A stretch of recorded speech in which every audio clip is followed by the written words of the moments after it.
দুদিন পর পর ক্লাস অ্যাটেন্ড করিনি, তখন স্যার ওদের জিজ্ঞেস করেছে যে কি হলো, অনুরাধাকে ক্লাসে দেখতে পাচ্ছি না তো।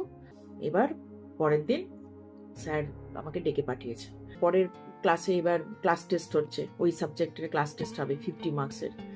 তো সেই ক্লাস টেস্টে আবার আমি হাইস্ট পেয়ে গেছি। এবার যেটা বন্ধুদের হয়, সে লেগ পুল করছে, বুঝেছেন তো, হ্যাঁ এই প্রফেসর তোকে খুব পছন্দ করে, তোকে কি মানে ভালো লেগেছে, দেখ তোকে এরকম একদম হাইস্ট মার্কস দিয়ে দিল। আউট অফ 50 আমি বোধহয় কত 44-45 পেয়ে গেছিলাম। তো তখন বলছে যে দেখ এরকম, দেখ তোকে কিছুদিন আগেই স্যার বকলেন, আমার আজকে দেখ তোকে হাইস্ট মার্কস দিয়ে দিলেন।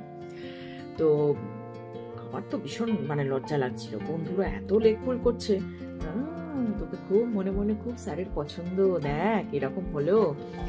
তো তারপর স্যার আমাকে, আমি আবার সেটাকে নিয়ে আবার স্যারকে বলেছি যে আপনি আমাকে এরকম, এটাতে আমি হাইস্ট পেয়েছি বলে সব ফ্রেন্ডসরা আমাকে একটু এইসব ভাবছে, তো আপনি আমাকে হাইস্ট দিলেন কেন?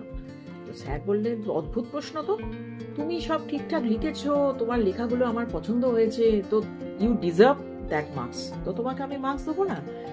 তো আমি তো একটা বোকার মতন প্রশ্ন করে ফেলেছি যে আপনি আমাকে হাইস্ট মার্কস কেন দিলেন?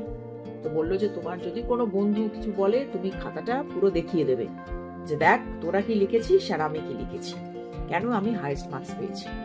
বললাম না, সে ব্যাপারে কেউ যেতে চাইছে না, ওরা জানে। তো যাই হোক, তো ওটা একটা কি বলবো যে ঘটনাক্রমে এগুলো হয়ে গেল। তারপর থেকে স্যারের সাথে যেরকম একটা ভালো রিলেশন, এবার আমি 2-3 দিন যদি কলেজে কোনো সময় হয়তো গেলাম না, অ্যাবসেন্ট করলাম, তো স্যার আবার খবর নিতেন যে কেন ও আসছে না। তো একটা রিলেশনটা একটা ভালো তারপর মেনটেন হতে শুরু করেছিল।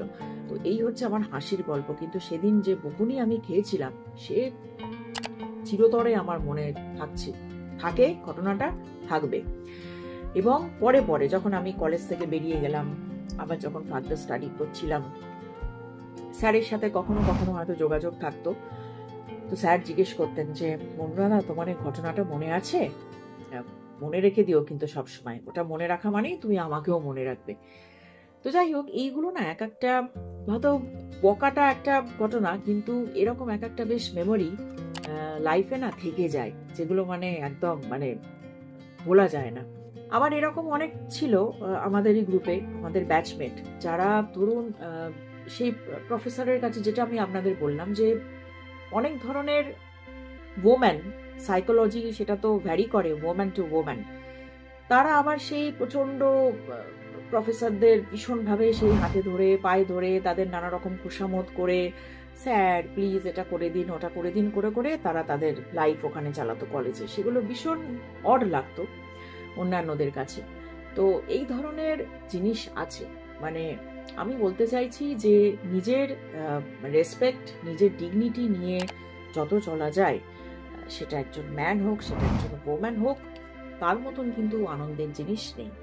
এবং নিজেকে রেসপেক্ট, যে নিজেকে যত রেসপেক্ট করতে পারবে, বা যার সেলফ রেসপেক্ট যত বেশি থাকবে, সে কিন্তু অন্যদের থেকে অনেক বেশি রেসপেক্টেড হবে। এটা কিন্তু ভীষণ ইম্পর্টেন্ট, যে নিজেকে রেসপেক্ট করতে পারবে সে কিন্তু অন্যদের দ্বারা রেসপেক্টেড হবে। এটা কিন্তু ভীষণ ঘটনা। যে নিজেকে রেসপেক্ট করতে পারে না, সে কিন্তু অন্যদের দ্বারাও রেসপেক্টেড হবে না। হ্যাঁ, তাই নিজেকে রেসপেক্ট করা, নিজেকে ভালোবাসা, নিজেকে যত্ন করা, এইগুলো কিন্তু ভীষণ দরকার। অন্যরা কে কি করছে, কে কি বলছে, সেদিকে না তাকিয়ে নিজের প্রতি ফোকাস করা।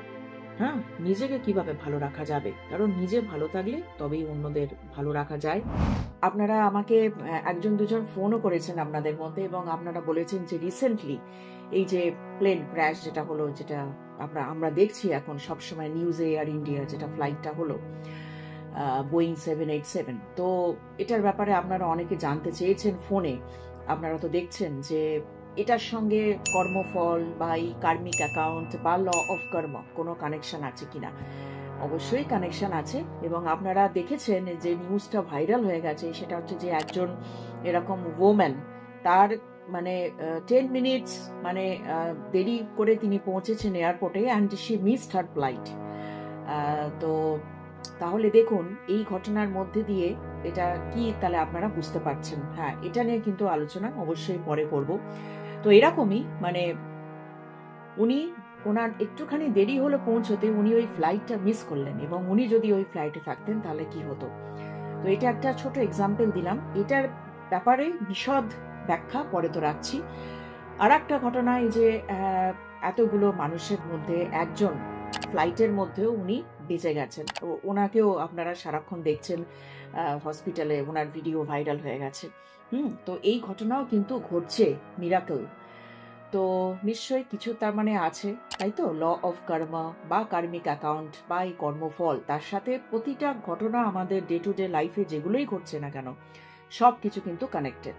কিন্তু এত কিছুর মধ্যেও এর চারিদিকে এখন দেখুন কত যুদ্ধ হচ্ছে, আপনারা সেটাও দেখছেন নিউজে, কত খারাপ খবর আমরা পাচ্ছি। এই এয়ার ইন্ডিয়ার এই যে প্লেন ক্র্যাশ যেটা হলো, ঠিক তার কিছুদিন পরেই এক দুদিন আগেই আমরা দেখলাম আবার একটা হেলিকপ্টার ওই কেদারনাথের ওখানে, সেটা ওরকম তার একটা অ্যাক্সিডেন্ট হলো, এবং সেখানে 7 জনের মতন প্যাসেঞ্জার ছিল, including the captain, all died.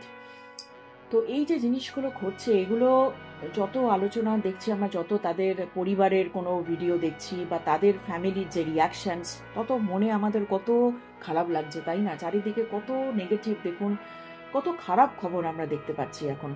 যুদ্ধ চলছে কতগুলো কান্ট্রিতে, তারপর আমাদের ইন্ডিয়ার সিচুয়েশনও যে আগামী দিনে কি আসতে চলেছে, উই নেভার নো। এই সমস্ত যুদ্ধের জন্য তো নানান কিছু জিনিস নিয়ে আমাদের মন এখন ভীষণ ভীষণ চিন্তার মধ্যে থাকছে আর কি। তো এবং তার মধ্যেও দেখুন, এই যে আমরা ছোটবেলায় সে পড়েছিলাম না, যে সোশ্যাল সায়েন্সে পড়েছিলাম, যে ধরুন এই যে পৃথিবীর মধ্যে, পৃথিবীর 3 ভাগ জল আর 1 ভাগ স্থল। হ্যাঁ, তো এই জিনিসটার মধ্যে মাত্র 1 ভাগ স্থল আর 3 ভাগ জল, তাহলে ভাবুন এর মধ্যেও এই 1 ভাগ স্থল নিয়েও মানুষের মধ্যে কত রকমের ভেদাভেদ, কত ক্ল্যাশ, কত মিসআন্ডারস্ট্যান্ডিংস, কত রকমের ফাইটিংস, মারামারি, যুদ্ধ, কত কি জিনিস লেগে চলেছে। হ্যাঁ, কি না, তার মেজর একটাই রিজন যদি আপনারা দেখেন, সেটা হচ্ছে যে জায়গা নিয়ে, ল্যান্ড, ওই ল্যান্ড নিয়ে। তো যিনি ল্যান্ডের আসল মালিক, হ্যাঁ, যিনি ল্যান্ড দিয়েছেন সবাইকে, হ্যাঁ, যিনি থাকতে দিয়েছেন, তিনি ওপর থেকে মাঝে মাঝে হাসেন যে আমি তোদের সব কিছু দিচ্ছি আর তোরা নিজেদের মধ্যে এগুলোকে নিয়ে তোরা ঝগড়া মারামারি করছিস। তিনি হাসেন। তো তখন তিনিও আর থাকতে পারেন না, তিনি তখন তার ইচ্ছা মতন তিনিই সব নিয়ে নিয়ে নিয়ে নিয়ে নেন।